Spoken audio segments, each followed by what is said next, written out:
우리 모두 주님의 산으로 올라가자. 야곱의 하나님이 계신 성전으로 어서 올라가자. 주님께서 우리에게 주님의 길을 가르치실 것이니 주님께서 가르치시는 길을 따르자. 사랑하는 교우 여러분, 오늘은 성령 강림 후 12째 주일이자 광복절 79주년 기념 주일입니다. 우리를 구원하신 주님께 감사드리며 기쁨으로 경배와 찬양을 올려 드립시다.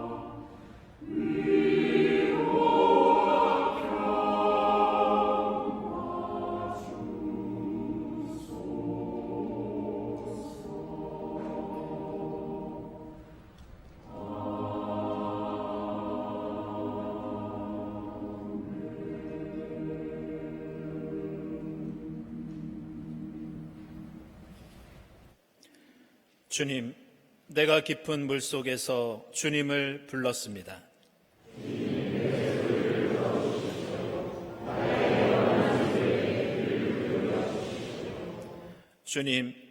주님께서 죄를 지켜보고 계시면 주님 앞에 누가 감히 맞설 수 있겠습니까?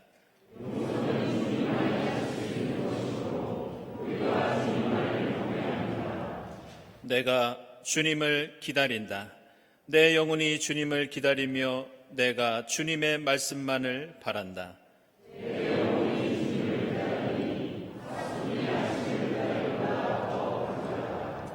이스라엘아, 주님만을 의지하여라. 주님께만 인자하심이 있고 속량하시는 큰 능력은 그에게만 있다.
지금이라도 너희는 진심으로 회개하여라. 나 주가 말한다. 금식하고 통곡하고 슬퍼하면서 나에게로 돌아오너라. 옷을 찢지 말고 마음을 찢어라. 우리의 회개를 기다리시는 주님께 우리 모든 죄를 고백합시다.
주 너희의 하나님께로 돌아오너라. 주님께서는 은혜롭고 자비로우시며 오래 참으시며 한결같은 사랑을 늘 베푸시고 불쌍히 여기는 마음이 많으셔서 뜻을 돌이켜 재앙을 거두기도 하신다. 이 말씀에 의지하여 우리 모든 죄가 용서받았음을 선언합니다. 아멘.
구약의 말씀은 레위기 25장 8절에서 13절, 17절에서 19절입니다. 안식년을 7번 세어라. 7년이 7번이면 안식년이 7번 지나 49년이 끝난다. 7째 달 열날은 속죄일이니 너희는 뿔나팔을 크게 불어라. 나팔을 불어 너희가 사는 온 땅에 울려 퍼지게 하여라. 너희는 50년이 시작되는 이 해를 거룩한 해로 정하고 전국의 모든 거민에게 자유를 선포하여라. 이 해는 너희가 희년으로 누릴 해이다.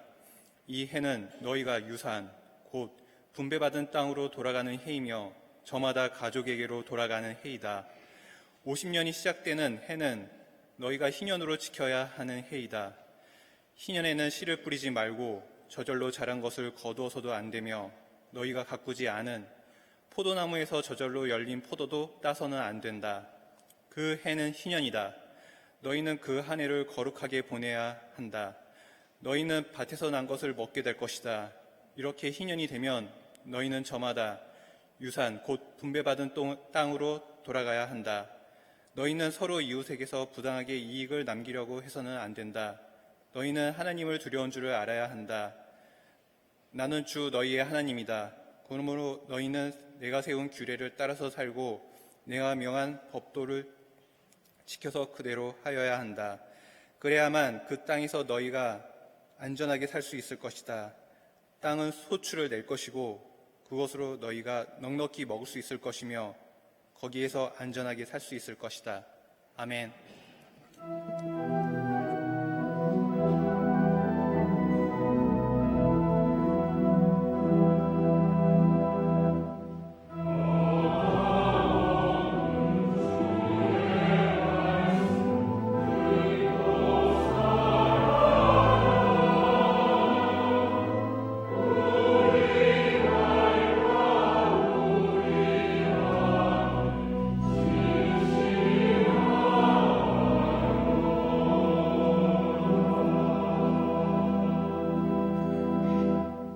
서신의 말씀은 로마서 10장 9절에서 13절입니다.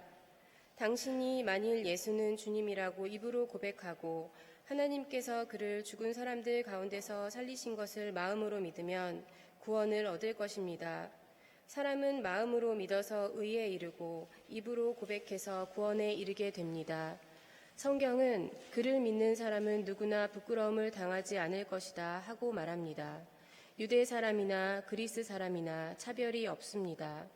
그는 모든 사람에게 똑같이 주님이 되어주시고 그를 부르는 모든 사람에게 풍성한 은혜를 내려주십니다. 주님의 이름을 부르는 사람은 누구든지 구원을 얻을 것입니다. 아멘.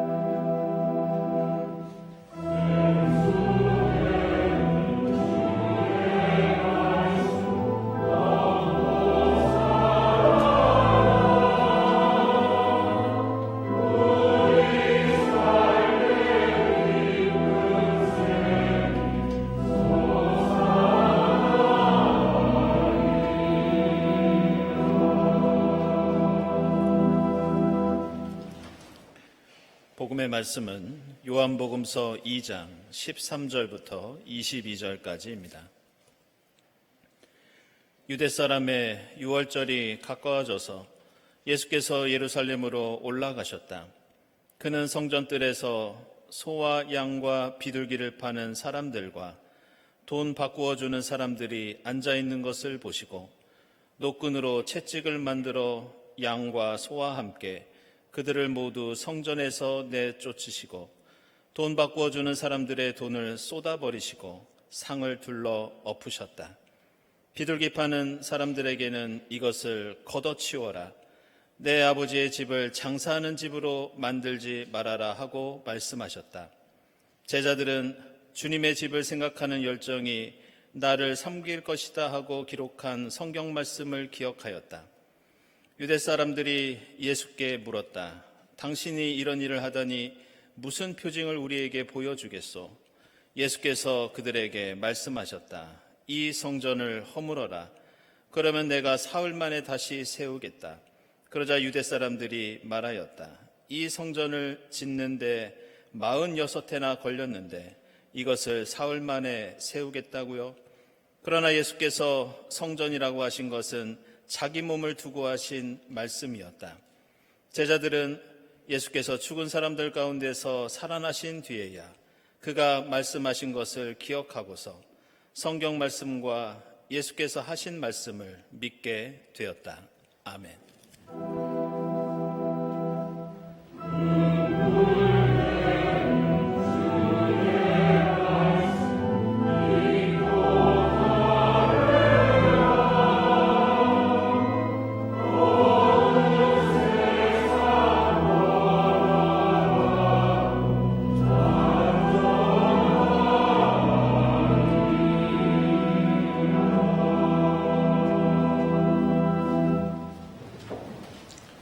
친교와 소식 시간입니다. 오늘은 성령 강림 후 12번째 주일이자 광복 79주년을 기념하는 기념주일입니다. 이 자리에 함께 하신 교우들, 또 인터넷으로 예배드리는 교우들 환영합니다. 그리고 우리 교회 처음 오신 분들 환영하고요. 교회에 대해서 궁금한 점이 있거나 등록을 원하시는 분들은 세교실을 찾아주시기 바랍니다. 우리 주위에 계신 분들과 함께 평화 인사 나누겠습니다. 주님의 평화를 빕니다.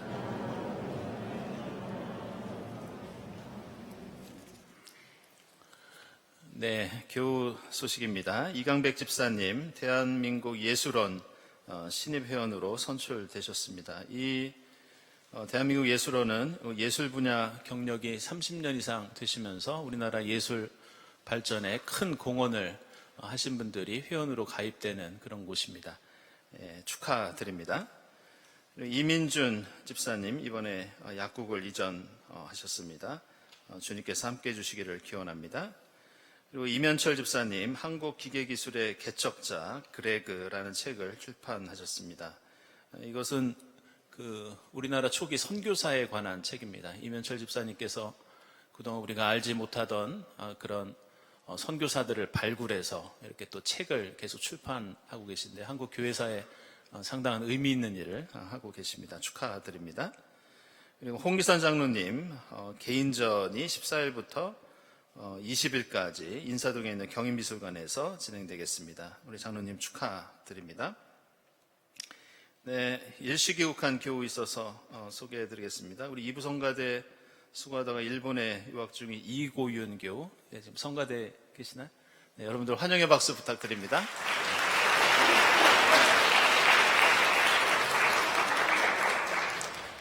네, 그리고 오늘 우리 교회 방문하신 손님들 계셔서 소개하겠습니다. 우리 CBS에서 여러분들이 오셨는데요. CBS 사장 되시는 우리 김진호 사장님, 김양선 부장님, 이지은 선생님, 또 우리 이용표 과장님 어디 계시죠? 네, 함께 다 일어나시죠. 예, 여러분들 환영의 박수 부탁드립니다.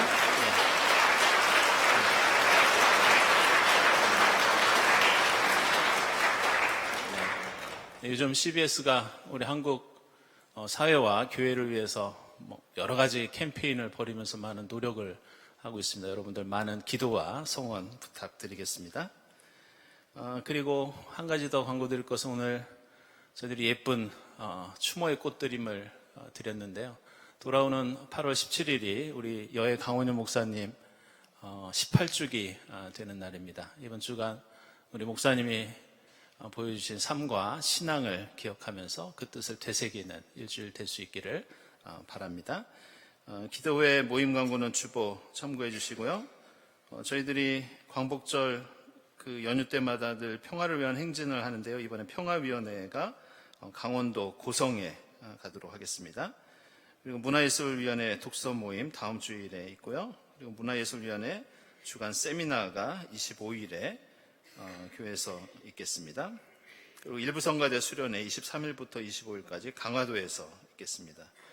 교회학교 교사 연합수련회 24일부터 25일까지 한신대 수유리 캠퍼스에서 진행됩니다. 남신도의 전국대회 우리 평창에서 이번에 19일부터 21일까지 있겠습니다. 다음 주일 예배위원 감사드리고 감사헌금, 선한이웃헌금, 특별목적헌금, 그리고 또 말씀드린 대로 우리 하상웅 강신하 집사님 가정에서 강원효 목사님이 추모하면서 꽃드림 하셨습니다. 저희가 광복절을 맞이하면 일본에 있는 자매교회와 함께 동아시아 평화를 위한 기도문을 작성해서 20년째 함께 기도를 드리고 있습니다. 오늘 여러분 주보 보시면 동아시아 평화를 위한 공동기도가 있습니다. 우리 한국기독교장로회 서울노회와 일본 기독교단 도쿄교구 북지구가 함께 드리는 기도입니다. 이 시간 함께 기도 드리겠습니다.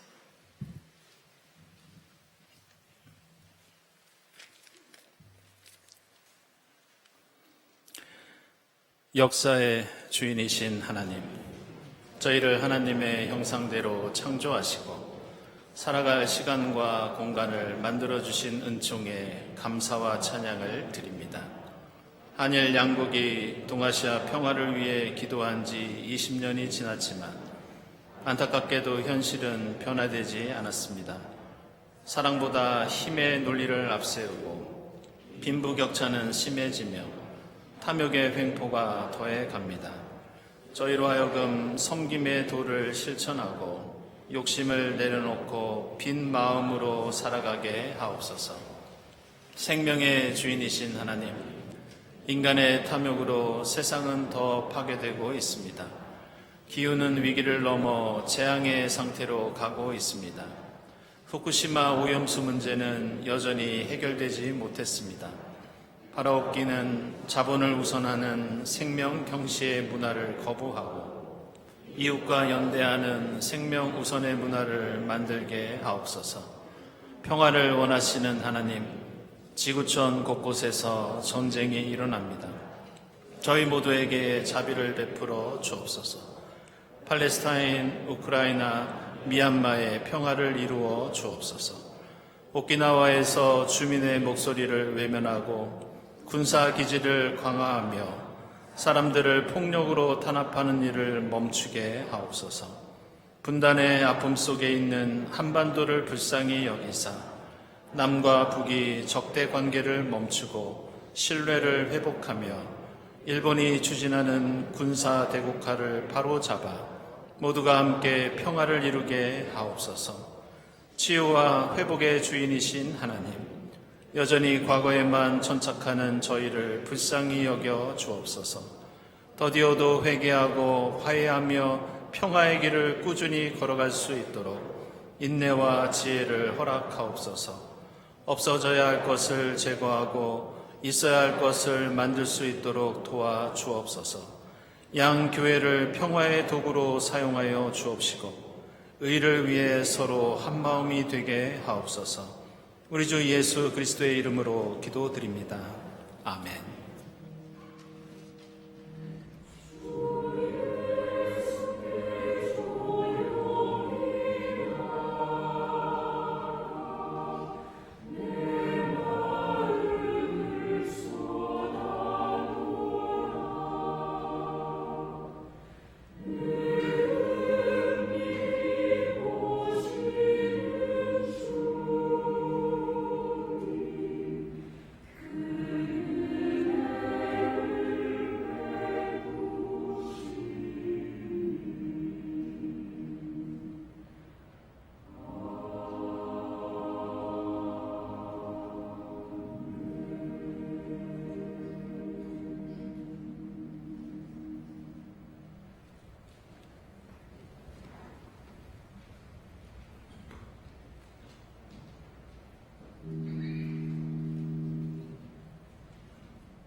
네, 정성으로 준비한 우리 이부성가대의 귀한 찬양 감사드립니다.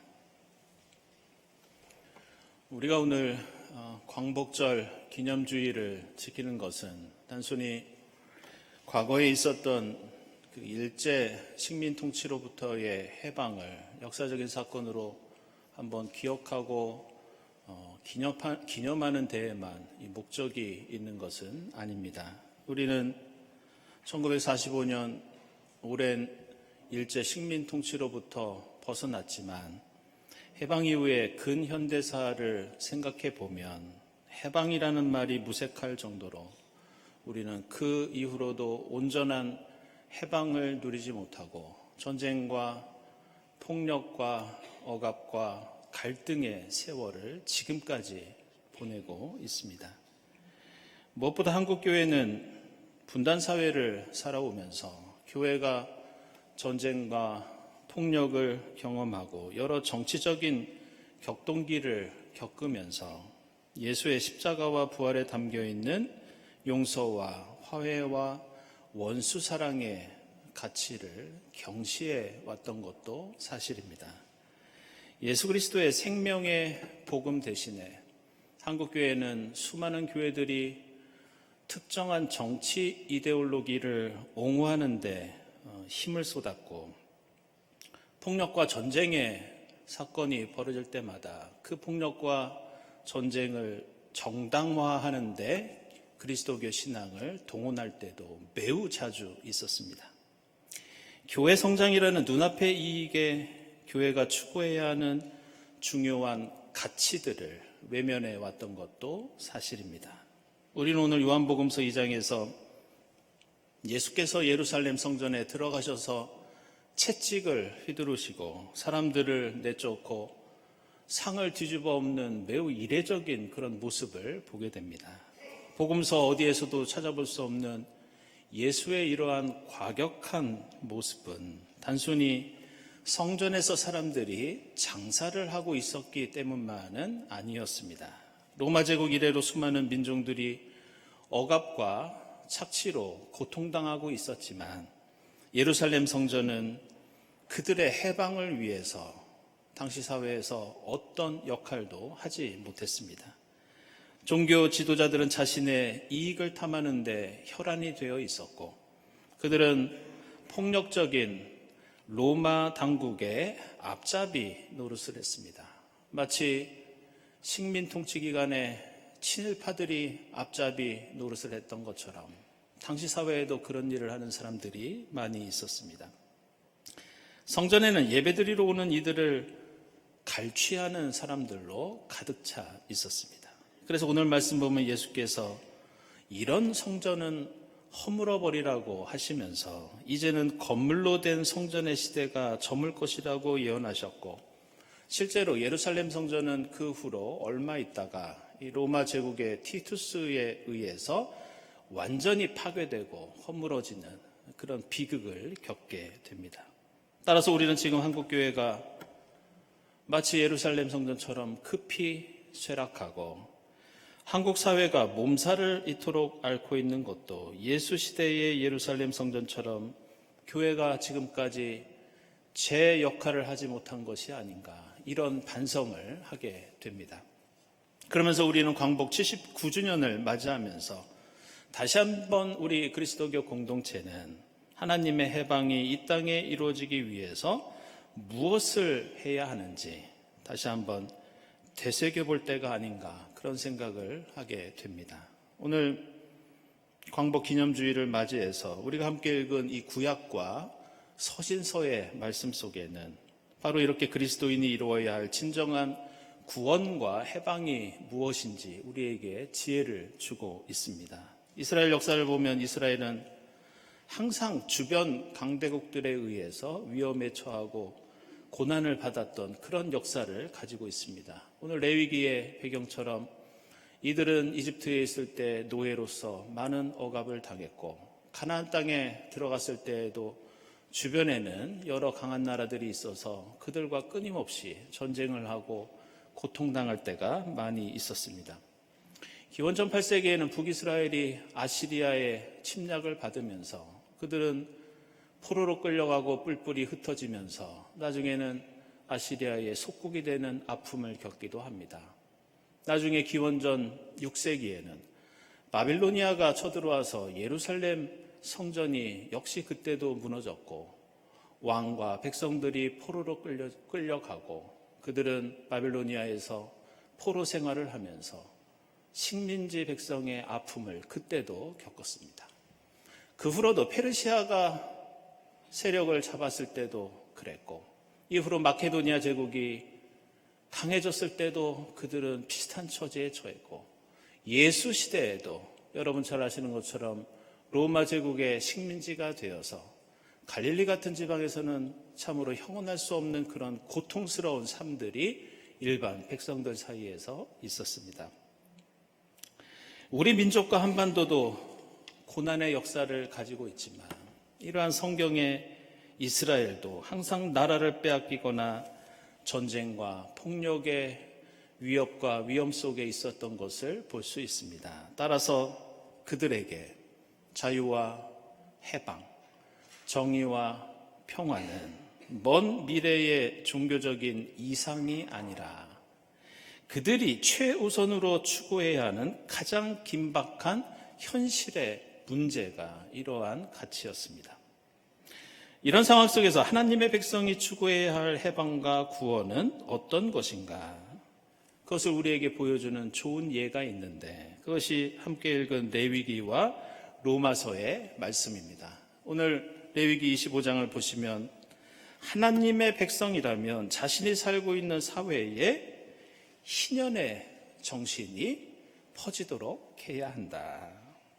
이 제도의 내용은 한마디로 하나님을 믿는 사람들과 그 사람들이 살고 있는 그 사회에는 어떤 차별과 억압과 착취가 있어서는 안 된다는 그런 말씀이었습니다. 이런 이유로 이스라엘 공동체 안에서 누군가 굶주리고 있다면 사랑을 베풀어서 그들을 먹여야 하는 것이 일종의 책임이자 의무였습니다. 누군가 경제적인 형편이 좋지 않아 어쩔 수 없이 다른 사람의 종이 될지라도 정해진 기간이 되면 그를 자유롭게 놓아주어야 한다는 것이 이 희년 정신이 가지고 있는 핵심이었습니다. 결국 하나님께서는 이스라엘 백성들을 이집트에서 구해내신 것이나 가나안 땅에서 새로운 공동체를 이루는 목적은 이런 것이었습니다. 너희가 이집트 땅에서 정말 많은 고생을 해보지 않았느냐. 노예로 살면서 그 많은 억압과 폭력과 착취를 경험해보지 않았느냐. 너희가 이제 그 고난에서 벗어났다고 너희보다 더 약한 이들을 억압하고 차별한다면 다시 먼 미래에는 그들이 힘이 강해진다면 너희들이 다시 억압당하고 차별받는 이 역사의 악순환이 계속될 것이 아니냐.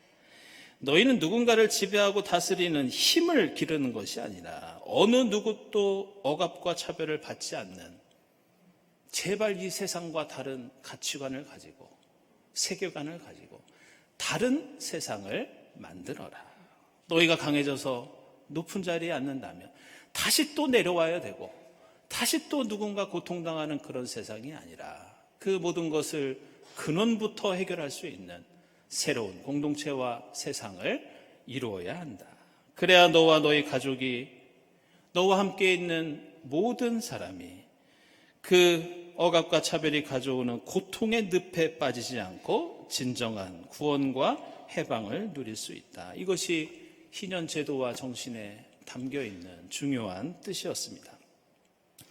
오늘 로마서에서 사도 바울은 2000년 전 당시 사회에서는 정말 상상할 수 없는 파격적인 말씀을 선포하고 있습니다. 그것은 하나님 앞에서는, 교회 공동체 안에서는, 하나님을 믿는 백성들이 사는 이 세상에서는 어떤 차별도 있어서는 안 된다는 그런 가르침이었습니다.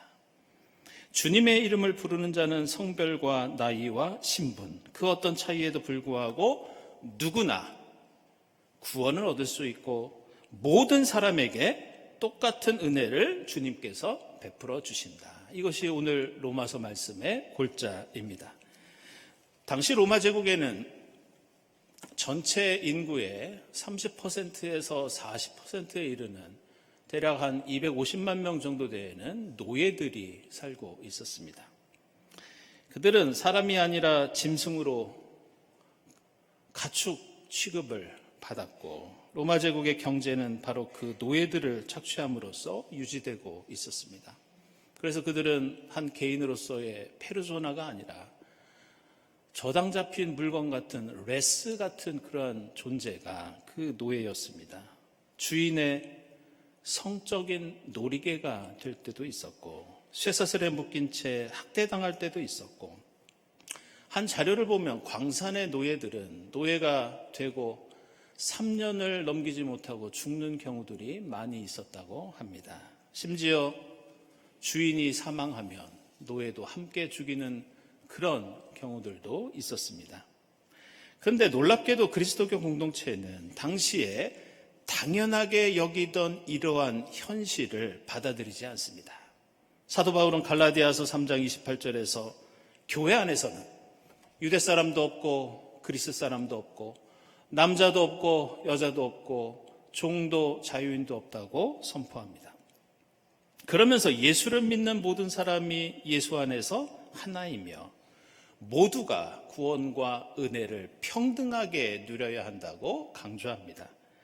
사도 바울은 다시 빌레몬서 1장 16절에서 그 당시에 도망쳤던 노예 오네시모에 대해서 이제부터 그는 종이 아니라 노예가 아니라 사랑받는 형제로 받아들여야 한다고 권면합니다. 초대교회 역사를 보면 북아프리카의 카르타고 교회는 돈을 모아서 기금을 만들어서 노예들을 해방하는데 그 돈을 사용했습니다. 3세기에 칼리스투스라고 하는 교회의 감독이자 교황이었던 인물은 그는 노예 출신이었습니다. 이처럼 초대교회가 추구했던 해방은 세상 사람들이 생각하고 추구했던 것과는 전혀 다른 것이었습니다. 내가 예수 믿고 힘을 얻어서 지금까지 지배당하던 낮은 자리에서 이제 누군가를 지배하는 자리로 옮겨가는 것이 그리스도교의 해방이 아니었습니다. 오히려 이 땅에 모든 지배와 억압을 사라지게 하는 것, 빈부와 귀천이 없이 모두가 하나님의 구원과 생명을 누리는 것, 이것이 그리스도교 공동체가 추구해야 할 해방이라는 것을 오늘 말씀은 우리에게 가르쳐주고 있습니다. 저는 오늘 말씀을 묵상하면서 제가 몇 년 전에 읽었던 책 한 권이 생각이 났습니다. 그 내용을 소개해드리고 말씀을 마칠까 합니다. 이것은 아일랜드 출신의 또 공교롭게도 제가 공부했던 학교 출신의 소설가가 있는데 존 보인이라고 하는 분이 쓴 책이 하나 있습니다. 그 책 제목이 줄무늬 파자마를 입은 소년, 이런 소설입니다. 이 소설은 1940년대 초반에 아우슈비츠 수용소를 배경으로 한 그런 이야기를 담고 있습니다. 몇 년 전에 같은 제목의 영화가 나와서 화제가 된 적이 있는데 아마 여러분 가운데서도 그 영화를 보신 분들이 있으실 겁니다.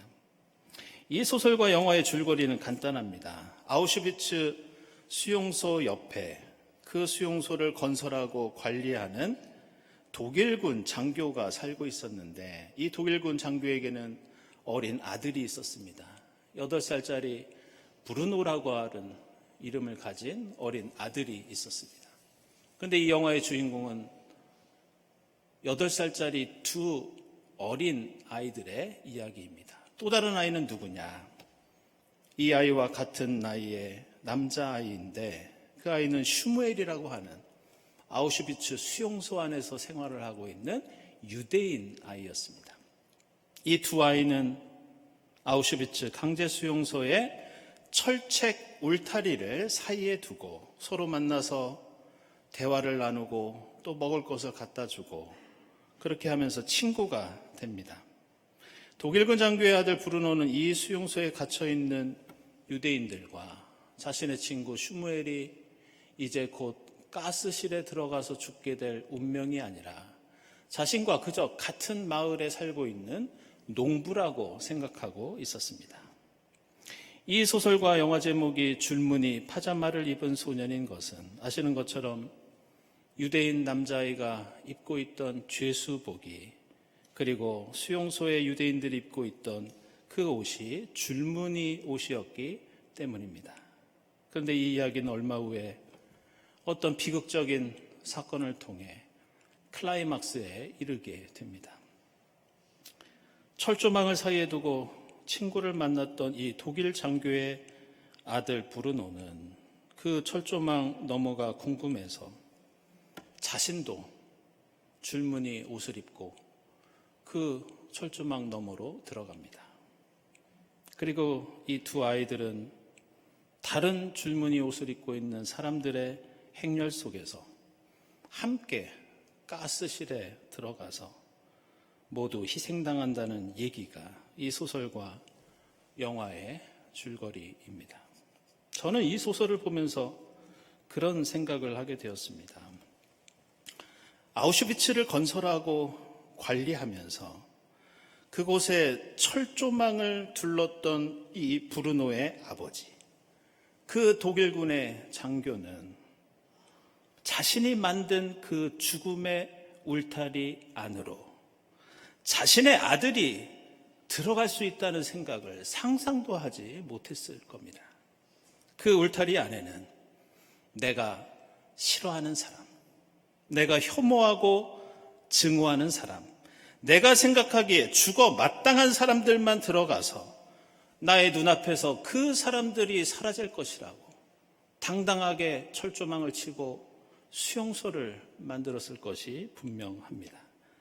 그러나 그가 만들었던 미움과 폭력과 죽음의 울타리 속에는 내가 골라낸 사람들만 들어가는 것이 아니라 내가 가장 사랑하는 사람도 그 속에 들어가 비참하게 죽을 수 있다는 것이 이 작품이 우리에게 주는 중요한 교훈입니다. 1945년 광복 이래로 지금까지 우리 사회와 교회를 생각해 보면 그동안 우리는 얼마나 많은 미움과 폭력에 철조망을 치고 차별의 줄무늬 옷을 지어서 나와 다른 누군가에게 강제로 입혀왔는지 모릅니다. 우리는 누군가를 욕하고 미워하고 배제하면서 그 억압의 웅덩이에 내가 사랑하는 사람은 절대 빠지지 않을 것이라고 그렇게 확신하면서 우리는 끊임없이 누군가를 미워하고 배제하고 차별하면서 살아가고 있습니다. 내가 만든 폭력과 죽음의 울타리에 내 가족과 내 교우와 내 친구들이 들어갈 수 있다는 생각을 전혀 하지 못합니다. 오늘 광복절 기념주의를 맞이하면서 출애굽 공동체가 왜 희년을 지키고 초대교회가 왜 차별 없는 공동체를 만들기 위해서 노력했는지 다시 한번 생각해 볼 수 있기를 바랍니다. 우리가 억압과 폭력의 자리를 만들고 넓혀갈수록 누구라도 그 안에서 고통당할 수 있다는 것을 깨달을 수 있기를 바랍니다. 우리 모두 예수의 십자가와 부활을 마음에 품고 용서와 화해와 사랑과 생명의 울타리를 우리가 넓혀갈 때 하나님께서 베푸시는 진정한 해방을 모두 함께 누리고 나누게 될 줄로 믿습니다. 기도하겠습니다.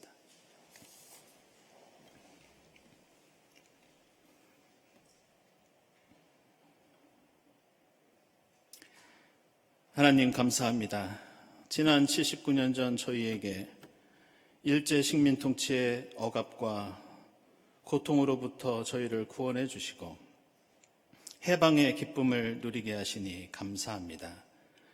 예수 십자가와 부활의 뜻을 마음에 품고 성령이 주시는 지혜와 능력으로 이 땅에 사랑과 용서와 생명의 울타리를 넓혀갈 수 있도록 인도해 주시옵소서.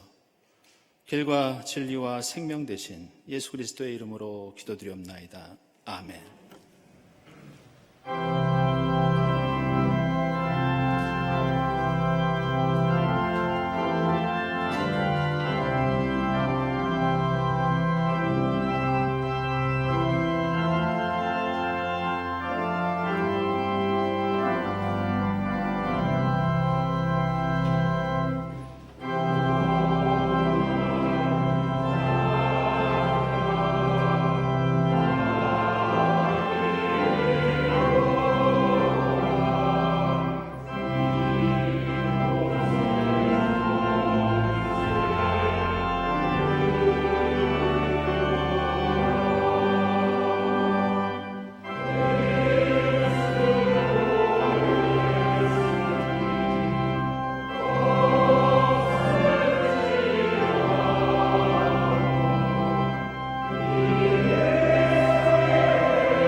하나님 감사합니다. 지난 일주일 동안 저희들을 지켜주시고 거룩한 주일을 맞이하여 함께 나와 예배드리게 하시니 감사합니다. 주님 베풀어 주신 구원의 은혜에 감사하면서 정성껏 예물을 드리오니 기쁘게 받아 주시옵소서. 이 예물을 통해 오직 하나님 영광 드러나게 하시고 이 예물이 이 땅에 주님의 사랑과 구원을 갈망하는 이들에게 풍성한 생명의 샘물이 되게 하옵소서.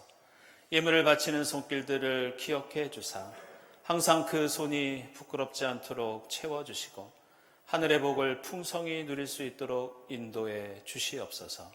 감사드리며 예수 그리스도의 이름으로 기도드리옵나이다. 아멘.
하나님 감사합니다. 79년 전 저희를 신민 통치의 억압과 고통으로부터 구원해 주시고 저희에게 해방의 기쁨을 허락해 주시니 감사합니다. 하나님, 예수 십자가와 부활을 믿는 그리스도인으로서 사랑과 용서와 생명의 울타리를 날마다 넓혀가는 저희의 삶과 신앙이 되도록 인도해 주시옵소서. 주님 베푸시는 해방의 기쁨이 과거의 사건이 아니라 오늘 지금 함께 살아가는 모든 사람과 함께 나누는 해방이 되게 하시고 그 기쁨을 통해 이 땅에 주님 나라 이루어가도록 성령께서 역사해 주시옵소서. 이 모든 감사와 간구 위에 성부와 성자와 성령 삼위일체 되신 하나님의 은총이 지금부터 영원까지 함께하옵시기를 간절히 축원하옵나이다. 아멘.